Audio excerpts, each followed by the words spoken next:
से बात करूंगा और वफाकी सूबाई हुकूमतों की कारकर्दगी के बारे में, चूँकि आप सबको पता है कि पाकिस्तान जब बना बहुत बड़ी कुर्बानियाँ दी गई, लोगों ने अपनी जानें कुर्बान की, लेकिन हमें ये सोचना पड़ेगा कि हमने पाकिस्तान को दिया। हम औरों से बात करते हैं लेकिन अपने गिरबान में नहीं देखते कि हमने क्या दिया है। तो मेरे ख़्याल में हम अपना हक़ अदा नहीं कर सके अभी तक, लेकिन फिर भी हमें अपने दिलों में ये वादा करना चाहिए कि पाकिस्तान ने हमें बनाया और पाकिस्तान को हमने कुछ देना है। मैं जो मौजूदा बजट है उसके बारे में कहना चाहता हूँ। इमरान ख़ान को मैं और उनकी टीम को, फाइनेंस मिनिस्टर को मुबारकबाद देता हूँ कि एक बेहतरीन बजट पेश हुआ। सारा मुल्क उसको सराह रहा है, सारा मुल्क उसकी सिफतें कर रहा है, लेकिन यहाँ पर हमारे भाई, इनको शायद नज़र नहीं आता कि ये बजट एक माशी इनकलाब लाने का बजट है और इसका नतीजा आप ख़ुद देखेंगे। असल में इनको परेशानी ये है कि अगर तहरीक इंसाफ की हुकूमत कामयाब हो गई और बेहतरीन मुल्क के माशी हालात बेहतर हुए तो इनकी जगह ख़त्म हो जाएगी और इंशाल्लाह ख़त्म होती जाएगी। ये ख़ुद ही देखते जाएंगे, वक्त का इंतज़ार करें। ये तो हमारा मजाक उड़ाते हैं, ये लोग तनकीद करते हैं। मेरे पर भी 5 साल तनकीद की गई, जो नतीजा मिला वो इनके मुंह पर एक थप्पड़ था और इंशाल्लाह यही थप्पड़ दोबारा 2 साल के बाद इनको मिलेगा, क्योंकि इन्होंने जो इस मुल्क के साथ किया। मैं इनकी बातें सुनता हूँ, जैसे इस मुल्क में दूध की नहरें बह रही थी, जैसे मुल्क बहुत आगे जा रहा था। अगर मुल्क में तरक्की हो रही तो हम ब्लैक लिस्ट में क्यों गए? अगर मुल्क में तरक्की होती है या थी तो हमने कर्ज़े क्यों लिए? हम पर इल्ज़ाम लगाया जाता है कि इमरान ख़ान IMF के लिए गया। रिकॉर्ड निकालें कि 3 साल में जो पैसा कर्ज़ और सूद में दिया गया वही लोन लिया गया इनके कर्ज़ों और सूद के लिए। इनकी तबाही की वजह से हमें IMF पे जाना पड़ा। अगर ये मुल्क कर्ज़दार ना होता तो इमरान ख़ान क्यों जाते? वो क्यों IMF के पास जाते? हमें तो कोई ज़रूरत नहीं थी। हम तो इस बला में फंसे हुए हैं और इनकी कारकर्दगी की वजह से। और इंशाअल्लाह ताला 2 साल में आप ख़ुद देखेंगे कि आहिस्ता आहिस्ता कर्ज़ों से भी जान छूटेगी और IMF से भी जान छूटेगी फॉरएवर। ये नहीं कि कुछ वक्त के लिए। जो इमरान ख़ान की हुकूमत मेहनत कर रही है, मुझे पता है, जो मर्ज़ी ये कहें, इस मुल्क में तब्दीली आ रही है, चेंजेस आ रहे हैं, इकॉनमी बेहतर हो रही है, इंडस्ट्री चल रही है। इस वक्त मैं इनसे पूछता हूँ, इस मुल्क के कारखाने क्यों बंद हुए? क्या ये को मराद नहीं दे सकते थे? ये क्या कारोबार को नहीं चला सकते थे? हम जब आए तो इस मुल्क के कारखाने तबाह बर्बाद थे, माशी हालात तबाह थी। आज अल्लाह का शुक्र है कारखाने चल पड़े हैं। हमारी हुकूमत ने उनको टैक्सेस में मराद दी, बिजली में मराद दी, इम्पोर्ट्स में मराद दी। यही वजूहात हैं कि आप किसी को कोई मराद देंगे तो चलेंगे। तो इनको सोचना चाहिए कि इतने बड़े इकोनॉमिस्ट यहाँ पर बैठे हैं, बड़े बड़े इंडस्ट्रियलिस्ट बैठे हुए हैं, इनकी कारकर्दगी क्या है? कारखाने बंद, मुल्क कर्जदार, माशी हालात तबाह। तो ये सारी चीज़ें जो हैं ये नतीजा है। लेकिन मैं इन पर ब्लेम नहीं करता हूँ, क्योंकि ये आए किसी और के लिए थे। ये तो मज़े लूटने आए थे। इनको क्या फ़िक्र थी कि गरीब का क्या मसला है? मैं बताऊँगा हर चीज़ कि इनके दौर में मैं सारा तमाशा देखा। मैंने हुकूमतें देखी है बग़ैर मंशूर के, बग़ैर किसी प्रोग्राम के, बग़ैर किसी रिफॉर्म्स के। आकर वज़ीर आज़म वज़ीर आला बैठ जाता है, ये सोचता भी नहीं है कि इस मुल्क की क्या एजुकेशन की क्या हालात है, हेल्थ के क्या हालात हैं, इस मुल्क के गरीबों के क्या हालात हैं। तो ये सब चीज़ें जो हैं ये बाईपास करते हैं। ये हुक्मरान बनने आते हैं, ये अवाम की खिदमत के लिए नहीं आते। मैंने अपनी नज़रों से देखा है वो तमाशा। अगर मैं बयान करूं मुझे ख़ुद रोना आता है कि इस मुल्क के साथ हमने क्या किया। ये मुल्क हमारा है, हमारे बच्चे कल हमसे पूछेंगे, हमसे सवाल होंगे। अगर मैं अपना हक़ फ़र्ज़ नहीं अदा करता तो अल्लाह भी पूछेगा और अवाम भी पूछ रही है। हमने अपना सूबे में हक़ अदा किया, नतीजा सामने है। किसी को कोई मेरे से हिसाब किताब करना चाहता है, मैं जो फैक्ट्स एंड फिगर पेश करूँगा वो ग्राउंड पे पेश करूँगा। जो भी जाके देख सकता है कि हमारी कारकर्दगी क्या थी। हम जब आए हमारे पास $500 बिलियन 500 बिलियन डॉलर से तो मुल्क एक महीना भी नहीं चल सकता। तो ये हमें क्या छोड़ करके, ख़जाना खाली छोड़ गए थे। ये कहते हैं, इल्ज़ाम लगाते हैं, हम अपनी कारकर्दगी बताते हैं, इनके हमें 500 बिलियन डॉलर छोड़े थे, अभी हमारे पास 25 बिलियन डॉलर्स हैं, हमारे ख़जाने में मौजूद है। और ये जो इल्ज़ामात लगाते हैं, ये कभी अपने गिरबान में देखते ही नहीं।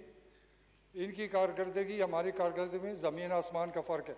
इस वक्त मैं हम शुक्रिया अदा करते हैं ओवरसीज़ पाकिस्तानीज़ का, जिन्होंने बहुत बड़ी मदद की।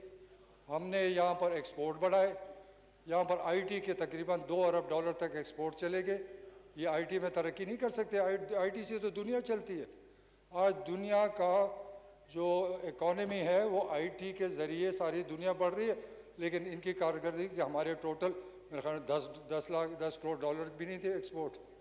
इसी तरह ये बात करते हैं कि बेरोज़गारी है। ये कंस्ट्रक्शन, जो मुल्क चलते हैं वो कंस्ट्रक्शन से चलते हैं। अगर मुल्क में तरक्की होती है, आबादी कारोबार बढ़ता है, तो वो कंस्ट्रक्शन से बढ़ता है, क्योंकि कंस्ट्रक्शन के साथ सारी इंडस्ट्री उसके साथ मुल्क है। अगर इंडस्ट्री को, अगर ये कंस्ट्रक्शन को इन्होंने मराद दिए होते तो आज इस मुल्क में जो हमारे कमियां हैं वो पूरी हो जाती। इमरान खान ने क्या किया? कंस्ट्रक्शन के लिए मराद दी, टैक्सेस में माफ़ी दी, इसको एज ए इंडस्ट्री डिक्लेयर किया। आज हर जगह पर आपकी सीमेंट के कारखाने, आपके बाकी बाज़ार जो कंस्ट्रक्शन से मुताल्लिक़ है वो सब चल रहे। तो यही रोज़गार देना होता है, खाली सरकारी नौकरियों से रोज़गार नहीं मिलता। इस वक्त मैं अभी भी कहता हूँ, ये कहता है लोग मुझे निकाल के बताओ कि कौन इस वक्त बेरोज़गार है। आपको मज़दूर नहीं मिलता, आपको घरों में नौकर नहीं मिलते, क्योंकि लोग सिर्फ सरकारी नौकरी चाहते, कोई मेहनत नहीं करना चाहता। आज मैं जब 38 साल पहले सियासत में आया तो हमारे जो इलाके गांव थे सारे कच्चे थे। आज कोई कच्चा मकान दिखा दे मुझे, मैं अपने सूबे की बात करता हूँ, तो कहाँ पर गुर्बत आ गई। गाड़ियाँ नहीं थी किसी के पास, मोटरसाइकिल नहीं थे। आज हर एक जो है अच्छी ज़िंदगी गुजार रहा है। ये बिल्कुल गलत प्रोपेगेंडा है कि लोग भूखे हो गए। मेरे सूबे में आओ, मैं आपको फिराता हूँ, मुझे कच्चा मकान दिखा दो तो मैं कहूँगा कि ये मुल्क पीछे जा रहा है। अगर इन लोगों ने इकोनॉमिक्स पढ़ी हो तो ये आया है कि दुनिया में महंगाई हर जगह जा रही है। अमेरिका में भी महंगाई हो रही है, यूरोप में भी हो रही है, लेकिन उसका एक फार्मूला है। अगर आवाम की ज़िंदगी या स्टैंडर्ड ऑफ लिविंग वो नीचे जाए और मुल्क में महंगाई आए तो वो तबाही है। अगर आवाम की ज़िंदगी बेहतर हो रही है, उनके पास पैसा है ख़रीद के लिए, तो वो मुल्क में तबाही नहीं, वो मुल्क की तरक्की है। क्योंकि महंगाई और लोगों की ज़िंदगी आपस में जुड़ी हुई है। दुनिया में आज देखो, अमेरिका में कौन सा चीज़ सस्ता हुआ, यूरोप में कौन सा चीज़ सस्ता हुआ। उनकी ज़िंदगी भी, जो उनके आमदन है वो भी बढ़ रहा है और मुल्क भी तरक्की कर रहा है। जो जिस मुल्क में महंगाई नहीं हो, सब कुछ रुक जाए, तो वो मुल्क रुक जाएगा। ना कोई उगाएगा, ना कोई इंडस्ट्री चलाएगा और ना कारोबार होगा, तो किस तरह मुल्क चलेगा। ये अजीब फिनोमेना शुरू किया हुआ है कि महंगाई गुर्बत। मैं चैलेंज करता हूँ, आए जाएँ फिरें, मैं अपने सूबे के बात करता हूँ, आए मेरे साथ फिरें, मुझे गरीब पैदा करके दिखा दें, तो फिर मैं कहूँगा कि तुम बड़े सच बोल रहे हो। ये सारा एक ड्रामा है, ये अपोजिशन का ये ड्रामा है, और ये ड्रामा नहीं चलेगा। अब लोग समझदार हो गए हैं।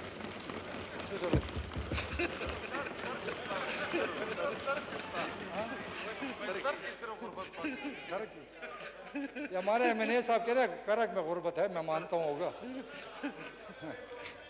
अच्छा चलो बात सुन ले, कोई बात नहीं। फिर यही इन्हीं कारखानों की वजह से और इन्हीं कंस्ट्रक्शन की तरक्की की वजह से रोज़गार बढ़ता है। मैं ख़ुद कंस्ट्रक्शन का काम करता हूँ, बड़ी मुश्किल से लोग मिलते हैं कि आके काम करें, लेकिन ये फिर भी कहते हैं बेरोज़गार। ये मेरे साथ फिरें, कोई जगह ऐसी नहीं है कि जितनी हवा इन्होंने उड़ाई है, ये बिल्कुल नज़दीक भी नहीं है सच्चाई के। और ऐसा लगता है अपोजिशन का कि ये इतना झूठ बोलेंगे कि वो सच नज़र आएगा। तो ये झूठ अब कामयाब इसलिए नहीं होगा कि पाकिस्तान के लोग तालीम याफ्ता हो गए, समझदार हो गए, इनकी हंसी से कुछ नहीं बनेगा। 2023 में इंशाल्लाह इनको पता चलेगा कि इमरान खान क्या है। फिर देखें, दुनिया में कोविड आया, सारी दुनिया की इकॉनमी तबाह हुई। हमारे आसपास जो मुल्क हैं उनकी इकॉनमी देखें। अल्लाह का शुक्र है कि इमरान खान ने अच्छे फैसले किए और आज मुल्क की इकॉनमी बेहतर हो रही है। हालांकि हमारी इकॉनमी को डूब जाना चाहिए था। ये अल्लाह का शुक्र है कि इमरान खान के सही फैसलों से पाकिस्तान की इकॉनमी को नुकसान नहीं पहुंचा, थोड़ा बहुत पहुंचा होगा लेकिन वो कंट्रोल में आ रहे हैं। दूसरा, जो फेडरल गवर्नमेंट के बहुत प्रोग्राम आ रहे हैं, एहसास के आ रहे हैं, गरीबों के लिए कामयाब नौजवान प्रोग्राम आ रहे हैं, और साथ ये कहते हैं कि वो लंगर खाने नहीं खोले। भाई मज़दूरों की फ़िक्र करो, वो कहाँ सोएंगे? जो सड़कों पे सोते थे, जो सड़कों पे बैठे होते थे रात को, गर्मी में सर्दी में। अगर ये बात देखिए, हमने आपकी बातें सुनी। No cross talk please. चलो बिस्मिल्लाह जी, खटक साहब प्लीज। देखें, हमने इनकी बातें सुनी, अगर इनको बर्दाश्त नहीं है बातों को, चले जाएं, मैं अपनी स्पीच करने दें मुझे।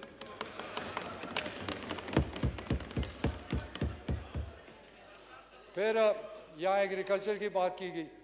जितने मराहत एग्रीकल्चर के लिए इस हुकूमत ने दी, क्या किसी ने पहले दी है? इस वक्त जो किसान है उसके लिए 1.5 लाख रुपए हर फसल में बग़ैर सूद के कर्जा, एक ट्रैक्टर उसको बग़ैर सूद के मिल सकता है, और एक ज़मींदार के लिए 20 लाख का घर आसान किस्तों के साथ, सूद के साथ मिल सकता है। क्यों इन्होंने क्यों नहीं किया?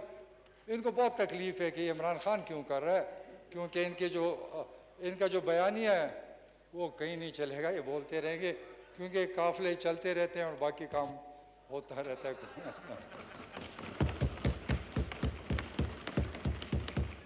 अच्छा, मैं अब सूबे पर आता हूँ। जनाब शहबाज शरीफ साहब ने तनकीद की कि खैबर पख्तूनख्वा में एक यूनिवर्सिटी भी नहीं बनी। मैं इस फोरम से जनाब शहबाज शरीफ को चैलेंज करता हूँ कि आए मनाजरा करते हैं। आपकी 20 साल की कारकर्दगी और मेरी 5 साल और ये मौजूदा 3 साल की कारकर्दगी से बहुत बेहतर। और ये मैं ज़ुबानी नहीं करता, कागज़ लाएँ, बताएं आपने क्या किया, हमने क्या किया, और उस वजह क्या है। अगर मियाँ साहब की सुने, नहीं, अगर मियाँ साहब की कारकर्दगी अच्छी होती तो पंजाब उसको रिजेक्ट करता। उसको तो रिजेक्ट किया गया है। अगर हमारी कारकर्दगी ख़राब होती तो हम 2/3 कैसे ले लेते? हमने इनको ऐसी शिकस्त दी कि सारी उम्र याद करेंगे और आइंदा भी देंगे इंशाल्लाह। अब मैं सिर्फ ये बात करता हूँ कि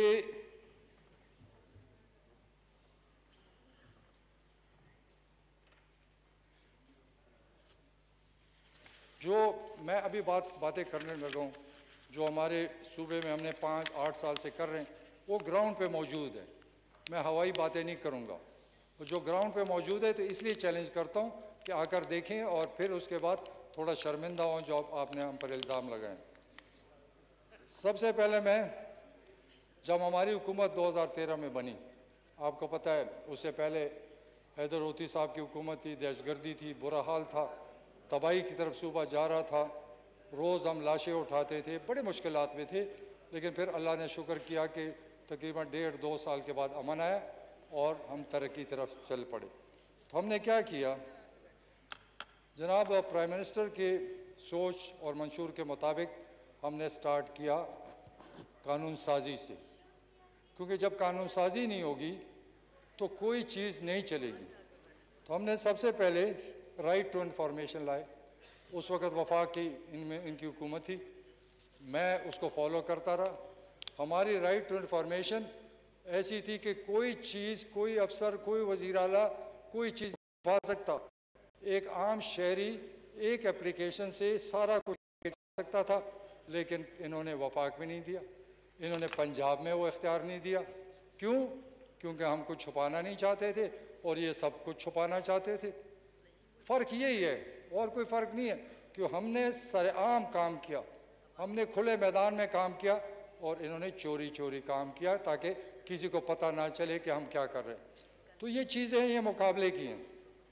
फिर हमने right to public service act लाए ताकि जो सर्विसेज हैं सूबे में दी जाती हैं वो उसको नीचे लेवल तक ले जाएं ताकि लोगों को उसके फ़ायदे पहुंच सके। एक कानून पास किया और फिर हर ज़िले में उसके हेड्स बनाए और उसकी ब्रीफिंग हर महीने होती थी ताकि लोग उसे जो सर्विसेज हैं उनसे फ़ायदा उठा सके। ये हमारा दिल से हम चाहते थे कि लोगों को सहूलतों का फ़ायदा पहुँचे। विसल ब्लोअर लॉ लाया। विसल ब्लोअर लॉ क्या होता है? ये है कि मैं या आप या सरकारी ओहदे पर बैठें तो हम कोई सरकारी कारोबार नहीं कर सकते।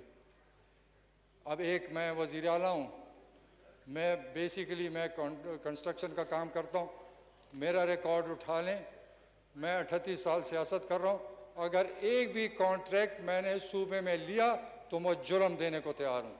मेरा बेटा पंजाब और कश्मीर में काम करता रहा। यहाँ तो लोग कमीशन लेते हैं, फ़ायदे उठाते हैं। मैं अगर चाहता मैं अरबों के ठेके कर सकता था, लेकिन मैंने 38 साल में कोई कॉन्ट्रैक्ट में हिस्सा ही नहीं लिया क्योंकि मैंने आवाम को जवाब देना था।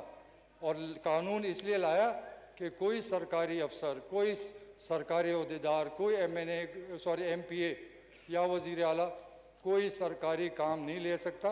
इसके ख़िलाफ़ फिर कानूनी चाराजोई होगी। फिर हमने सिटीज़न पोर्टल मुतारफ़ कराया और बहुत सारी चीज़ें ताकि लोग जिनको कंप्लेंट्स हैं वो आती रहीं। मैं साबित कर सकता हूँ कि हमने गरीबों को अरबों रुपए उनके दिलाए, उनके ज़मीनें उनकी छुड़वाएँ, उनके झगड़े ख़त्म कराएँ। अब मेरे अपने इंस्पेक्टर अपनी टीम थी, वो भी दिन रात उसमें काम करती रही और हमें तो कुछ नहीं चाहिए, हमें उनकी दुआएं ही चाहिए थी। ये जो मर्ज़ी मिले, जब गरीब दुआ करेगा हमें इन लोगों की फ़िक्र ही कोई नहीं। अल्लाह सुनता है गरीब की दुआ, तो हम दुआओं के लिए ये सारा कुछ किया। फिर उसके बाद हम MTI एक्ट लाए क्योंकि अस्पतालों का वो हाल था कि मैंने जब चेक किया जो सीनियर प्रोफेसर्स हैं उसकी एवरेज 1 घंटा हाज़िरी थी। उसके बाद इस तरह करते करते मैक्सिमम 3 घंटे एवरेज से हाज़िरी किसी डॉक्टर की नहीं थी। फिर हमने हॉस्पिटलों को ऑथराइज़ किया कि आप एक्ट ले आए ताकि इंडिपेंडेंटली काम करें, ताकि डॉक्टर भी हाजिर हो और लोगों को सर्विस भी मिले।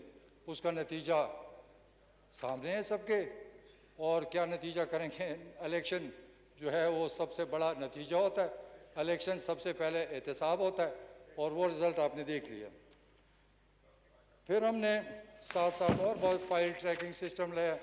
यहाँ इस मुल्क में एक और मुसीबत है कि आप एक फ़ाइल भेजते हैं, वो गुम जाता है चलते चलते। जिसका दिल हो सेक्शन ऑफिसर रख लेता है, कोई डिप्टी सेक्रेटरी रख लेता है, उसकी मर्ज़ी है चलाया ना चलाए।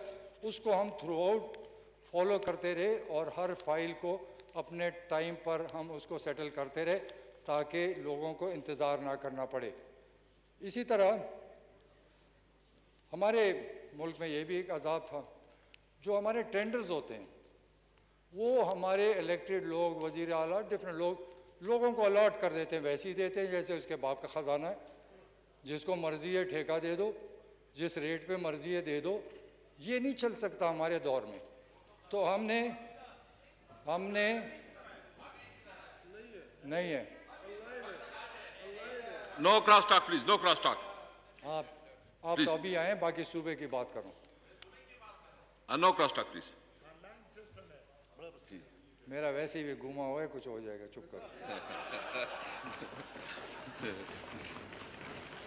तो हमने इस सिस्टम को ऑनलाइन किया, ई टेंडरिंग की, ई बिडिंग की और मुकम्मल ओपन कंपटीशन किया कि जो भी घर बैठे आप इंटरनेट पे अपना बिड भेज सकते हैं ताकि घपला ना हो। इसलिए हम चाहते थे कि एक सही मुकाबला हो और सही काम हो। फिर इसके अलावा जैसे हमारी माइनिंग है, मैं मानता हूँ उस पर पूरा अभी असर नहीं हो, लेकिन हमारी हुकूमत ने साइंटिफिक माइनिंग एक्ट लाए ताकि माइनिंग का एक सिस्टम है। ऐसा नहीं होता कि आप ब्लास्ट करें और आधा पहाड़ जो है तबाह कर दें। तो उसके लिए भी एक कानून साजी की है, उसमें कुछ अमल हो रहा है और मैं अभी भी वज़ीर आला के साथ राब्ते में हूँ कि इसको फुल अमल हो ताकि हमारा कोई माइन ज़ाया ना हो। इसी तरह मैं फॉरेस्टेशन की पॉलिसी लाए ताकि साइंटिफिक फॉरेस्टेशन हो। मुझे वो एक्ट का नाम भूल रहा है जो इनकी हुकूमत ने पास किया था कि जो दरख्त सूख जाए उसको काटने की इजाज़त दे दी। कोई हिसाब किताब नहीं। लोग क्या करते थे कि दरख्त को नीचे से थोड़ा थोड़ा काट के वो सूख जाते थे। 10 दरख्त सूखे होते थे और 10,000 ले जाते थे। एक बहुत बड़ा माफिया था, लूट रहा था इस मुल्क को, दरख्त काट रहे थे। दरख्त काटना ऐसा है कि इंसान की ज़िंदगी तबाह करना। वो हमने पाबंदी लगा दी, किसी को हिम्मत और जुर्रत नहीं थी कि दरख्त काट सके। और वो इसलिए किया कि हमारे मुल्क ये नहीं है कि हमें पैसे चाहिए थे। हम अगर वो दरख्त बेचते तो हमें हुकूमत को पैसे, लेकिन हमने इस मुल्क के लिए किया ताकि इस मुल्क में जो सैलाब आते हैं वो इसलिए है कि हमने दरख्त की कटाई कर दी। हमने कभी फ़िक्र नहीं किया जो नाले है उसको रिकवर करना है, उस उधर पौधे दरख्त लगाने ताकि ये जो ऊपर से सैलाब आते हैं उसको रोका जाए। और दरख्तों से मौसम भी बदलता है। तो आगे मैं बताऊंगा और इसके बारे में। तो मैं इनकी हुकूमतों से पूछता हूँ कि क्या आपके पास वक्त नहीं था शफाफ निज़ाम लाने के लिए? आपकी सोच नहीं थी कि करप्शन से साफ निज़ाम लाए? मैं 5 साल गुजारे, मेरा एक ही एजेंडा था कि मुझे फूल प्रूफ सिस्टम चाहिए। मैंने जितनी मीटिंग की मैंने कहा मुझे फूल प्रूफ सिस्टम चाहिए। मैं ऊपर अगर देखें जी, अगर आप एक कानून सही बना लें, फूल प्रूफ हो, ऊपर डाकू क्यों ना बैठा हो, चोरी नहीं कर सकता। लेकिन जब आप सिस्टम को ही नहीं बनाते, आप उसमें रास्ते छोड़ते हैं तो चोरी भी होगी और डाका भी होगा। तो यही किया है इस मुल्क के साथ, इसीलिए तो मुल्क तबाही की तरफ जा रहा है। फिर मैं इदारों की बात, यहाँ हर शहबाज शरीफ ने कहा कि इन्होंने एक यूनिवर्सिटी नहीं बनाई। आए शहबाज साहब, आप आएँ, मैं आपको 12 यूनिवर्सिटी दिखाता हूँ जो हमने बनाई हैं। मैं दिखा के बताऊँगा। फिर आपको मैं भी ये भी दिखा सकता हूँ कि हम डिफरेंट यूनिवर्सिटीज़ की तकरीबन हर ज़िले में कैंपस बना चुके हैं। जहाँ पर एग्रीकल्चर यूनिवर्सिटी है तो दूसरे ज़िले में उसका कैंपस बनाएं। तो हर ज़िले में 2-3 ज़िलों को छोड़कर जो बदकिस्मत होंगे या उधर एजुकेशन इतनी नहीं थी, बाकी सब ज़िलों में कैंपसेस और यूनिवर्सिटीज़ बनाए हैं। शहबाज शरीफ को मैं दावत भी दूंगा, खाना भी खिलाऊंगा। ये मेरे साथ आए, मैं दिखाता हूँ यूनिवर्सिटियाँ है कि नहीं। फिर हमारे सूबे में तकरीबन टोटल 180 कॉलेजेस थे जब से पाकिस्तान बना। हमारे दौर में 90 कॉलेजेस हमने शुरू किए, 1/3। उसमें तकरीबन 50 मुकम्मल हो चुके हैं और 40 पे काम जारी है। तो क्या ये बता सकते हैं कि 90 साल में तो यही लोग रहे, यही पार्टियां रहीं, तो सिर्फ 180 स्कूल, हमने 5 साल में 90 स्कूल। तो मुकाबला कर लें कि हम नालायक थे या हमने कारकर्दगी दिखाई।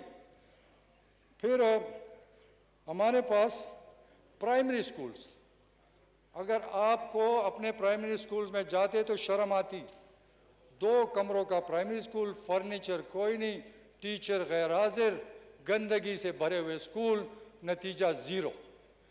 हमने अपनी हुकूमत में 30 अरब रुपए लगाए, 22,000 स्कूलों को हमने मिसिंग फैसिलिटीज़ दी, इसलिए कि गरीब बच्चों को फ़ायदा हो।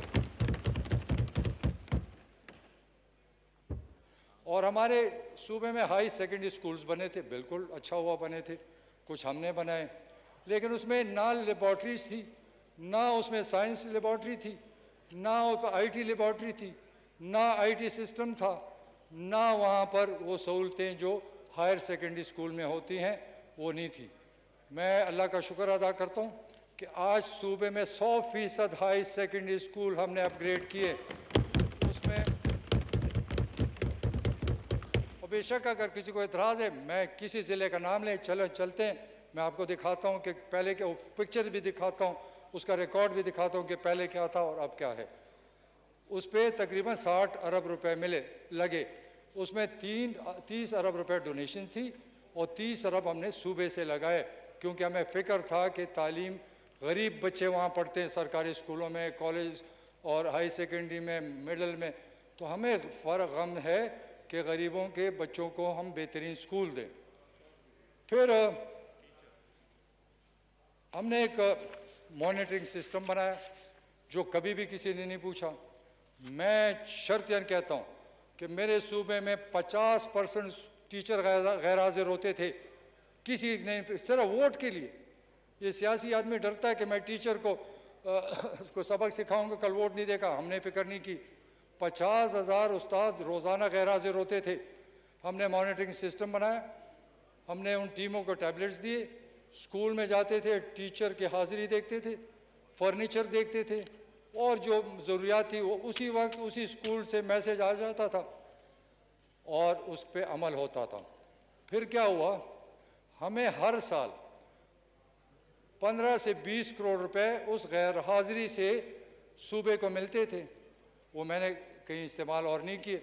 हर साल मैं वो 15-20 करोड़ रुपए उन्हीं से लेकर बेहतरीन टीचर और बेहतरीन स्कूल को दिए, जो कभी किसी ने नहीं दिए।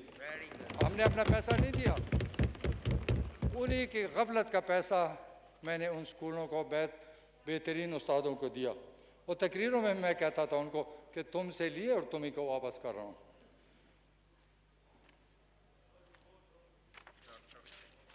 अच्छा, तकरीबन 8,000 स्कूलों को हमने सोलराइज किया। इससे पहले एक स्कूल भी सोलराइज नहीं था। और हमारे पास 28,000 स्कूल हैं। 8,000 हमने किए, अभी भी हुकूमत जारी वो उसको सोलराइज कर रहे हैं। हमारी कोशिश है कि जल्द अज जल्द हर स्कूल को सोलराइज किया जाए, ताकि वहाँ बिजली मौजूद हो और गरीब के बच्चे गर्मी महसूस ना करें। तकरीबन 70,000 टीचर हमारे दौर में भर्ती हुए। तकरीबन 30,000 टीचर इस हुकूमत में भी भर्ती जारी है। पहले मुझे याद है पीपल्स पार्टी की हुकूमत में मैं रहा हूँ, वहाँ क्या होता था कि हम 3rd डिवीज़न मैट्रिक को टीचर बनाते थे, जो ख़ुद को नहीं पढ़ा सकता, वो ख़ुद को नहीं पढ़ा सकता। हमने NTS इंट्रोड्यूस किया, फर्स्ट टाइम हमारी हुकूमत ने NTS इंट्रोड्यूस किया, ताकि सफारशी कल्चर ख़त्म हो। आज आए, मैं स्कूलों में दिखाता हूँ, MA, BA, MSc, MA teacher primary school में चले गए कि गरीब बच्चों को सही तालीम दे सके। इनको क्या गरीबों की फ़िक्र, इनको क्या गरीब के बच्चों की फ़िक्र। इनको स्कूल तबाह, टीचर गैर हाजिर, डॉक्टर गैर हाजिर, किसी की फ़िक्र नहीं, मज़े करके लूट के चले गए और फिर हमें बातें सुनाते हैं। मैं चैलेंज करता हूँ कि हम साफ शफाफ हुकूमत की।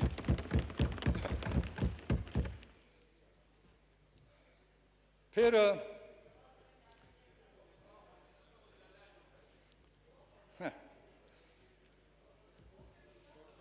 अच्छा, फिर मैं आता हूँ पुलिस पे।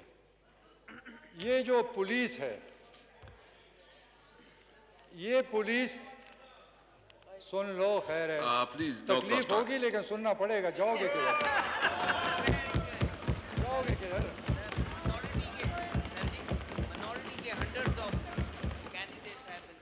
देखें, झूठ है तो आके मेरे सूबे में साथ आओ, आपको खाना भी खिलाऊंगा, रहने की जगह भी दूंगा, जहां जाओगे मैं दिखाता हूं। झूठ आप लोगों की आदत है, मेरी झूठ आदत नहीं है, मैं सरेआम बात करता हूं। जी please, no cross talk, no cross talk please. बाकी अब पुलिस पर आते हैं। ये हम सियासी लोग हैं ना जी, अवाम ने तो हमें जिताया है, और तुम्हें शिकस्त दी है, अब फिर शिकस्त देंगे और फिर तुम्हें शिकस्त देंगे, याद करो। ये मेरी बात याद करो, 2023 में तुम्हारा सफाया होगा, फिक्र ना करो। जी खटक साहब please, no cross talk please. अगर ये बोलेंगे मैं जवाब दूंगा, फिर नाराज ना प्लीज प्लीज। जी देखें, पुलिस एक ऐसा इदारा है जिससे हर आम आदमी का वास्ता होता है। पुलिस, सियासी लोग, ये सियासी लोग पुलिस को इस्तेमाल करते हैं ये सियासी लोग पुलिस से फ़ायदे उठाते हैं, ये सियासी लोग पुलिस पे बदमाशी कराते हैं। हमने क्या किया? मैडम आप प्लीज आप हमने पुलिस एक्ट लाया, पुलिस को इंडिपेंडेंट किया, पुलिस के थाने को बाइख्तियार किया। वज़ीर आला के पास ये इख्तियार नहीं था कि एक सिपाही को भी ट्रांसफ़र करे। मैं नहीं कर सकता था क्योंकि मैंने इख्तियार उनको दिया। रिज़ल्ट क्या था? आवाम से आके पूछें कि थानों में क्या फ़र्क था। कोई झूठा FIR नहीं, कोई झूठा FIR नहीं, कोई जुल्म ज़्यादती थाने में नहीं कर सकता था। कोई किसी से किसी सियासी लोग पुलिस को नहीं इस्तेमाल करे क्योंकि पुलिस इंडिपेंडेंट हुई और उसका नतीजा हमें मिला। हम अल्लाह का शुक्रगुजार हैं क्योंकि हमारी पुलिस की कारकर्दगी बेहतरीन रही। मैं खैबर पख्तूनख्वा की पुलिस को खराज तहसीन पेश करता हूँ कि उन्होंने दहशतगर्दी में जो काम किया वो किसी माई का बाप भी नहीं कर सकता, जो मर्जी को। और मैं जनाब दुरानी साहब, अल्लाह उसको जन्नत नसीब करे, जो काम उसने किया तारीख़ में कोई नहीं कर सकता। काश काश काश हम उससे और फ़ायदा उठा लेते। बेहतरीन इंसान था और इस मुल्क के लिए बेहतरीन निज़ाम लाना चाहता था। तो उस पर मुझे बहुत अफसोस है। अल्लाह ताला जो फ़ैसले करते हैं हम कुछ नहीं कर सकते, लेकिन जो पुलिस के लिए उसने किया वो तारीख़ याद करेगी। फिर पुलिस में चूँकि दुरानी साहब एक सही ऑफिसर थे, उन्होंने जो मांगा पुलिस के लिए, जो अपग्रेडेशन मांगी, जो तनख्वाहें बढ़ाई, जो उन्होंने कहा 100% पुलिस के लिए हमने किया। आज कोई पुलिस का कोई डिमांड नहीं कर सकता कि तहरीक इंसाफ की हुकूमत में उनको हक नहीं मिला। हमने पूरे हक दिए। कभी भी किसी से जाके मिलें, जाके पुलिस अपने पंजाब के ऑफिसर देखें। मज़े की बात ये कि पंजाब के ऑफिसर मेरे सूबे में आना शुरू हो गए। मैं पूछता था क्यों? वो कहते हैं कि यहाँ इंडिपेंडेंट है, हम करप्ट नहीं हैं, हम करप्ट सूबे से निकले, हम आपके सूबे में आ रहे हैं। ये जुबानी है। मेरे पास 60-70% पंजाब के ऑफिसर आए जो अच्छे ऑफिसर थे। उन्होंने कारकर्दगी दिखाई और मिसाली कारकर्दगी दिखाई। जो ये करना नहीं हो सकता है, मुझे अभी ये कहते पंजाब में नहीं हो सकता। पंजाब नहीं, सारी दुनिया रिफॉर्म हो सकती है तो पंजाब क्यों नहीं हो सकता? हर जगह हो सकता है, लेकिन अगर नीयत साफ़ हो, इरादा सही हो तो कोई मसला नहीं है कि जो नहीं हो सकता। फिर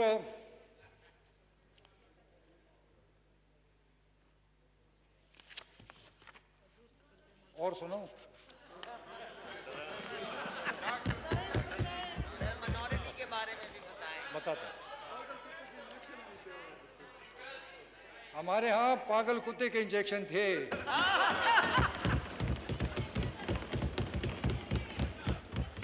फिर मैं सेहत की तरफ आता हूँ। देखें, सेहत का निज़ाम हमारे सूबे का ऐसे था जैसे अस्पताल में जाओ, डंगर के अस्पताल no cross talk please, no cross talk. हमारे अस्पतालों से डंगर अस्पताल दुनिया के 100% बेहतर थे। ना इलाज था, ना डॉक्टर होता था और ना मेडिसिन मिलती थी। हम जब आए तो हमने सबसे पहले कोई 4,500 डॉक्टर भर्ती किए सूबे में।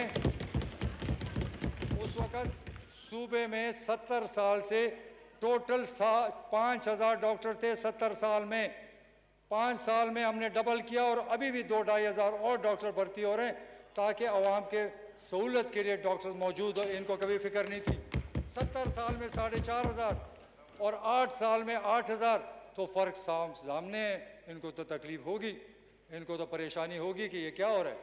और इंशाल्लाह बड़ा तमाशा दिखाएंगे इनको। इससे पहले फिर जब उस वक़्त हम आए तो हमारे मुफ्त इलाज तो मुफ्त दवाइयाँ कुछ हॉस्पिटल में दी जाती थी, लेकिन हमने इमरजेंसी, जब इमरजेंसी होती है, किसी के जेब में पैसे होते नहीं हैं, तो हमने अरबों रुपए इमरजेंसी के लिए रखे। कोई भी इमरजेंसी में आया हमारे दौर में और अभी भी उसका फ्री इलाज किया जाता है, चाहे वो जो भी हो, वो इमरजेंसी के लिए हमने किया। फिर सबसे बड़ा काम सेहत इंसाफ कार्ड।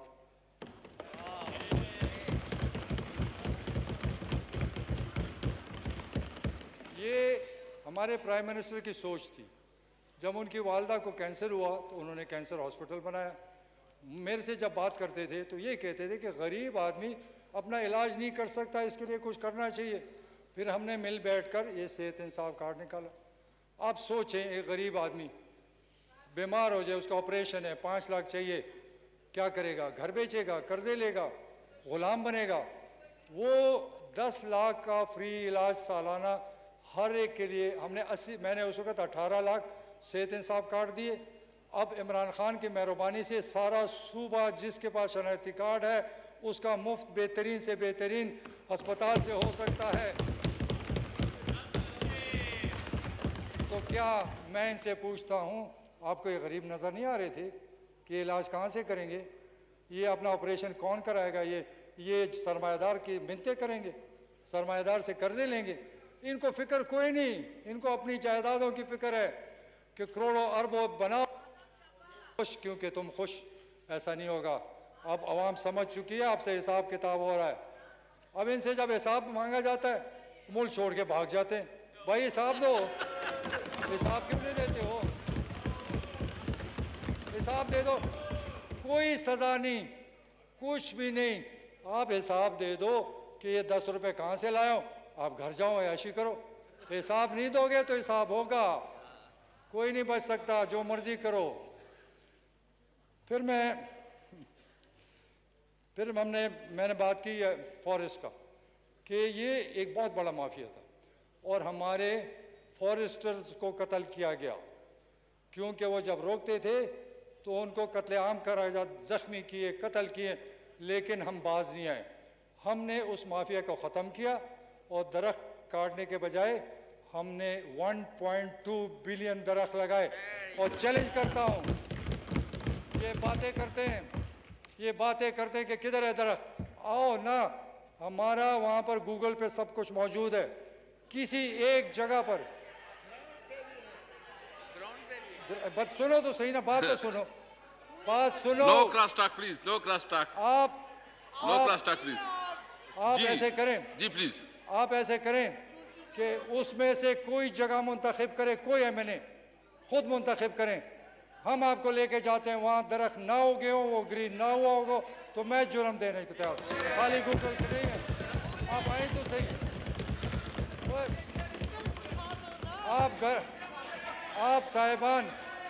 आप साहिबान घरों से निकल नो क्रॉस टॉक प्लीज। मौलाना साहब मैं आपको भी बताता हूँ। नो क्रॉस टॉक, तशरीफ रखें मौलाना। मौलाना प्लीज तशरीफ फरमाएं, प्लीज। मैं मौलाना को भी बताता हूँ। No cross talk please. मैं मौलाना को भी बताता हूँ कि मैंने दीन के लिए किया क्या और इन्होंने क्या किया, वो भी बताऊँ।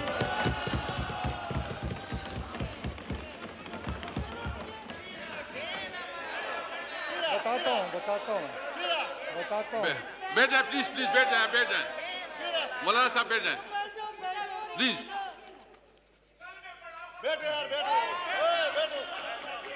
प्लीज तशरीफ रखें प्लीज तशरीफ रखें। मैं मौलाना को खुश अपनी बारी पे जो बात करना चाहे अपनी बारी पे करें। स्पीकर साहब, मौलाना साहब को खुश होना चाहिए। अभी उस वक़्त मैंने जो मसाजिद के उलमा हैं उनके लिए वजीफ़ा मुकर्रर किया, कुछ मुश्किलात हुई। इस बजट में अल्लाह का शुक्र है कि 28,000 उलमा को 10 से 20,000 वजीफ़ा मुकर्रर हो गया है।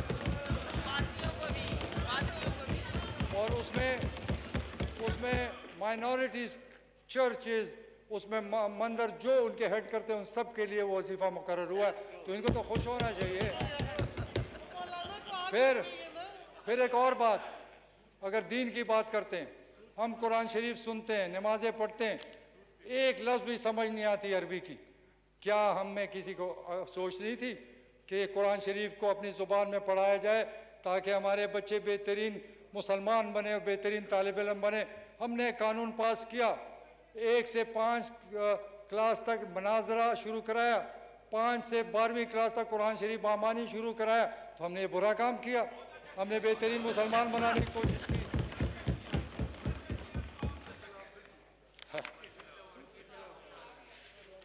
बहुत कुछ है यार, सूद के खिलाफ भी कानून है।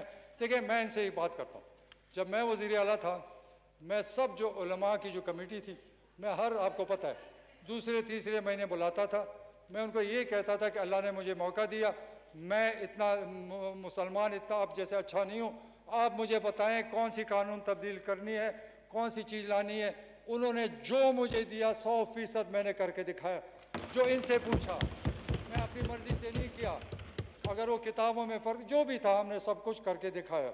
और सबसे बड़ी बात जो आप भूल रहे हैं, खत्म नबूवत को निसाब का हिस्सा बनाया।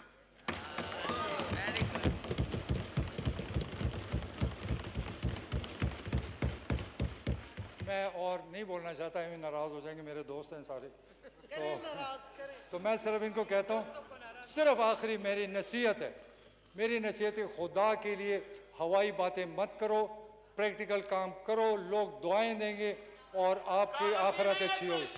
लेकिन मेरे ख्याल में इनको दुआओं की ज़रूरत नहीं है, इनको बद्दुआओं की ज़रूरत है।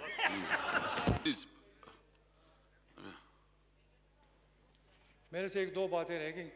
एक, हमने एक स्वात एक्सप्रेस वे बनाया। ये वाहिद मंसूबा है जिस पे तकरीबन 40 अरब रुपए खर्च हुए और ये सूबे ने करके दिखाया। क्यों इन्होंने क्यों नहीं किया? अब फिर जो सबसे बड़ा, जो बहुत तनकीद मेरे पर की गई BRT, मैं उस पर भी इनको चैलेंज करता हूँ। उसमें 4 किस्म के, एक है बसेस, एक है कमर्शियल प्लाजाज और एक है जो मेन कॉरिडोर है। पंजाब में जितने टेंडर हुए वो सिर्फ मेन कॉरिडोर के रेट दिखाए गए। उस वक़्त उनकी भी 24-25 किलोमीटर थी, हमारी भी, फिर हमने बाद में एक्सटेंड की। मेरा जो टेंडर आया वो 29 अरब का, पंजाब का उसी लेंथ में 32 अरब का 4 साल पहले आया। चाहें तो मैं मुकाबला कर सकता हूँ। हमारा एक्स्ट्रा क्यों खर्च हुआ? इनकी बसें किराए पे चल रही हैं। हमने बसें चाइना से तकरीबन 12 अरब रुपए के बसें खरीदी और बेहतरीन बसें जो आप देखें तो आप तो घबरा जाएंगे लेकिन लोग खुश हो जाएंगे। इसी तरह 11-12 अरब की commercial plaza parking high rise building बन रही है, उस पर खर्च हुए। हमने इनका अगर 25 किलोमीटर है, हमारा फीडर रूट मिलाकर 80 किलोमीटर फीडर रूट है। पंजाब में, इस्लामाबाद में 80,000 60,000 लोग इस पर ट्रैवल करते हैं। इस वक्त हमारे लोग 1,80,000 लोग उस पर ट्रैवल कर रहे हैं। जैसे वो बाकी रूट खुलेंगे ये इंशाअल्लाह ताला 3 लाख ट्रैवलर्स पे हो जाएंगे। तो ये मुकाबला करें। मतलब अगर ये इस पर खर्चा ये हो तो हमने बेहतरीन सिस्टम दिया है। सारा पेशावर सिटी उससे फ़ायदा, इनका तो एक रोड है जो फ़ायदा उठाएगा, हमारी पूरी सिटी, चाहे चारसदा रोड है, चाहे कोहाट रोड है, चाहे वर्सक रोड है, चाहे रिंग रोड्स हैं, चाहे पेशावर सिटी है, सारे बसें चलती हैं, उसमें एंटर होती हैं, मेन रोड पे चलती हैं, क्योंकि हमें सारे शहर का फिक्र था, इन्होंने खाली नंबर बनाने।